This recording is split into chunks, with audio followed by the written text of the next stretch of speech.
So yun po guys, ayun, magandang araw po ulit sa lahat sa mga charity viewers po dyan ng PB Team at sa mga Chris Paunatics po na nagmamahal sa tambalang Krishna at saka Paul Joseph Tesalona or Pugong Biyahero. So in this video naman po is pag-uusapan po natin itong naging good news nga po na sinabi ni Sir Paul sa naging live nga po nila.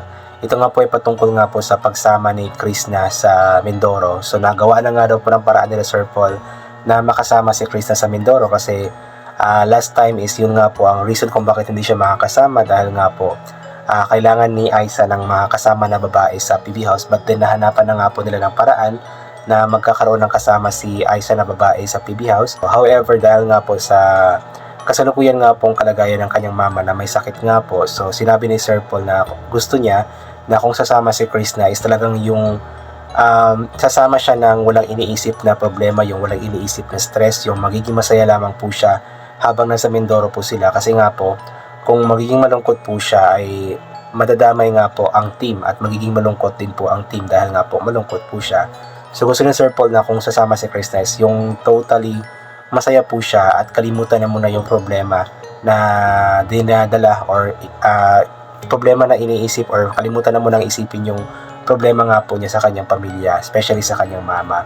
Kaya sabi ni Sir Paul na bago siya sa sumama is talagang ayusin muna ni Krishna ang lahat. Siguraduhin muna ni Krishna na na maayos na nga po yung kalagayan ng kanyang mama.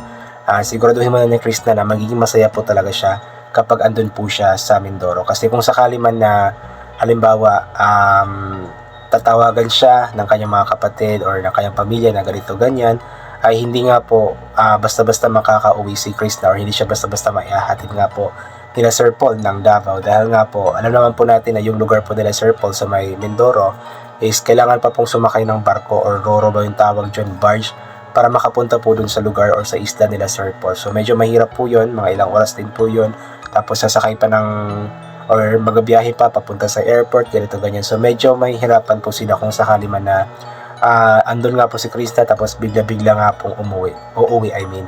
So gusto ni Sir Paul na siguraduhin man ni Krishna na kung pupunta nga po siya ng Mindoro, ng mga 2 weeks din po sila doon, ay siguraduhin po niya na magiging masaya po siya at walang iisipin na problema, yung happiness lang po ba. At itong pagpunta, kung sakali man na makasama po talaga si Krishna sa Mindoro, is malaking bagay din po ito sa kanya at sa kanyang pamilya, sa kanyang mama, kasi nga po in that way is mas makakapag-vlog po siya ng marami.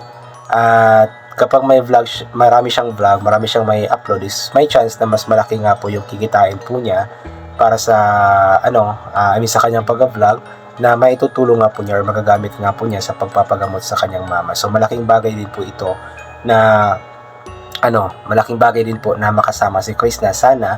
But then yun nga po, abangan po natin yung update po nila, update po ni Krishna kung ano ba talaga yung magiging update po niya, ano po yung magiging decision po niya kung sasama ba talaga siya o hindi. Kailangan mo na niyang isipin ng mabuti, isipin ng maraming beses yung sabi ni Sir Paul, kasi nga po tama din naman po yung sinabi ni Sir Paul, kasi mahirap din naman talaga na andun nga po siya sa Mindoro pero yung isip nga po niya is nasa Davao or nasa kanyang pamilya, nasa kanyang mama. So mahirap po yun kasi hindi rin siya makakapag-focus, hindi siya magiging masaya at may stress lamang po siya lalo kasi nga po malayo siya sa kanyang mama. And alam naman po natin na si Krishna talaga is very very family oriented, talagang mahal na mahal po niya ang kanyang pamilya, especially ang kanyang mga magulang, ang kanyang mama. Kapag nakikita nga lang po niya or napapanood nga lang po niya yung vlog or video ng kanyang kapatid tungkol sa kanyang mama, is naiiyak na nga po siya. And nasa Davao lang po siya, so anytime kapag gusto niyang umuwi is makaka-uwi siya. Pero paano kaya kung nasa Mindoro na, di ba? Hindi na kagad makaka-uwi. So mahirap po yun na kung sakaling biglang iiyak sa Krishna doon tapos gusto umuwi. So mahihirapan nga po sila Sir Paul. Kaya gusto ni Sir Paul na ayusin muna ni Krishna ito at kumbaga isipin ng mabuti kung sasama pa talaga o hindi. But then nakakatuwa lang din po kasi talagang ginawa ng paraan nila Sir Paul na mapaunlakan nga po, mapagbigyan nga po yung gusto ng mga supporters, yung mga viewers, na isama nga po si Krishna, kasi yun po talaga yung gusto ng majority, na isama si Krishna. But then intindihin lang din po natin kung sakali man na makapag-decide si Krishna na hindi sasama, kasi kailangan din po ang presensya niya para sa kanyang mama. Pero yun nga, may mga nababasa akong mga comments na andyan naman daw po yung mga kapatid, yung papa ni Krishna, Pero siguro si Krishna gusto niya mismo na nakikita yung kalagayan ng kanyang mama pa. Yung gusto niya na naalagaan din po talaga ang kanyang mama. So anyway, abangan na lamang po natin yung update po nila tungkol nga po dito. At ipag-pray po natin na makapag-decide ng maayos si Krishna tungkol nga po dito. So ito po, basahin po natin yung ilan sa mga komento. From Sunshine, Krishna, mahirap nga talaga yan makatanggap ng balita pag frab sa family at nasa work ka, like nasa mission kayo. Dapat maging professional ka na din na pag nasa trabaho, ano man ang gawain mo ay iwasan mo ma-mix ang proud sa family at huwag ka muna padala sa emotion deep para di rin maapektuhan ang team nyo. So yun nga po dapat gawin ni Krishna. So abangan po natin kung anong yung magiging desisyon ni Krishna kasi or kung kaya bang mag-adjust ni Krishna sa mga ganitong mga bagay na hindi mo na isipin yung pamilya habang nasa malayo po siya. Abangan po natin yun, guys.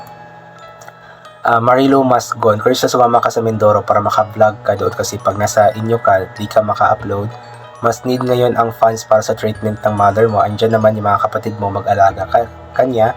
Nasa iyo ng lakas ng pamilya mo, so you need to be strong. Yun nga po, malaking bagay din po sana kung makasama si Krishna para marami siyang ma-vlog, marami siyang ma-upload. So marami siya or malaki-laki yung makikita or kikitain po niya na magagamit nga po para sa pagpapagamot or sa treatment nga po ng kanyang mama. So hoping na sana makapag-isip ng maayos si Krishna tungkol nga po sa bagay na ito. From Carmelita Bunyor, Krishna, mag-focus ka sa trabaho mo para maka-upload ka araw-araw para may income ka para sa medication sa mama mo. Huwag ka magpa-apekto sa mga basher. Hayaan mo na mga kapatid mo at tatay mo mag-alaga sa mama mo tapos ikaw bahala sa financial. Yun, maganda nga po yun. Since may mga kapatid naman po siya, may papa naman po siya na pwedeng mag-alaga sa kanyang mama. So, since si Krishna po yung medyo may kakayahan po ngayon na kumita ng malaki. So, yun, maganda din po yun na makapag-vlog nga po siya ng marami araw-araw kasama ang PB team sa Mindoro.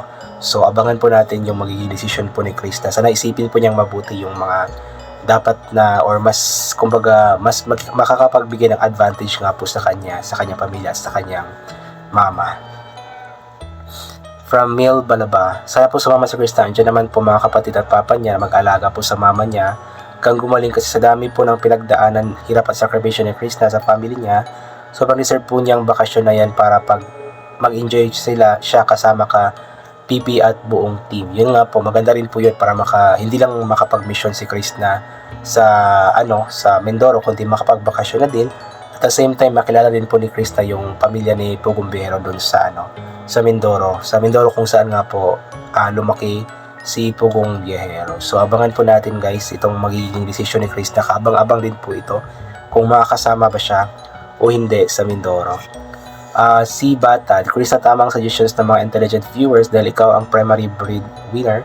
Mga kapatid mo muna in charge sa mama mo. Dapat buong loob mo magpa-Mindoro at makapag-vlog ng mga bago at unique places.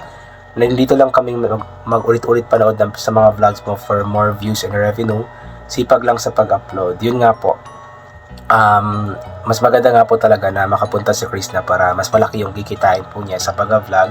So hoping po na yun po yung magiging desisyon ni Krishna. But then hindi rin po talaga maiwasan ni Krishna siguro na mag-alala sa kanyang mama. Pero siguro kailangan maging buo yung loob ni Krishna na gawin po ito. Kasi ang gagawin po niya na ito is para din naman po sa kanyang pamilya at sa kanyang mama. Kasi yung kikitain nga po is malaki po yung malaking tulong po yun para sa kanyang pamilya sa pagpapagamot nga po ng kanyang mama. Ito po, sumama ka sa Mindoro, isipin mo trabaho yan kung makapag-upload ka doon, makakasahod ka ng malaki. Di buwan malaki yung revenue mo sa YouTube, kailangan sipagan mo din yung pag-upload. Ganun tayong mahihirap, konting problema dibdibin agad. Pero isipin mo kung ibigay ka, wala nang manood sa'yo, saan ka kukuha, itutulong mo sa magulang mo. Madami naman sila doon, kaya nila. Kasi ikaw naghahanap buhay ka, wala sa kalingkingan yung problem mo kaysa mga OFW. Minsan namatayan na sila, di sila nakauwi dahil sa layo. Kaya sana isipin mo mabuti, pag sa harap ng camera, ipakita mo na masaya ka, wag mo ipakita na malungkot ka kasi lulungkot din kami. So yun nga po, tama po yun. Kasi kung ano po yung nakikita po natin sa camera, sa vlog nga po, especially about kay Krishna, kung malungkot siya is nalulungkot din po tayo. Kung masaya siya is magiging masaya rin po tayo. So sana dibdibin din po ni Krishna itong mga suggestions, mga advices nga po ng mga nagmamahal po sa kanya. So yun po, God bless po sa ating lahat at bye for now po.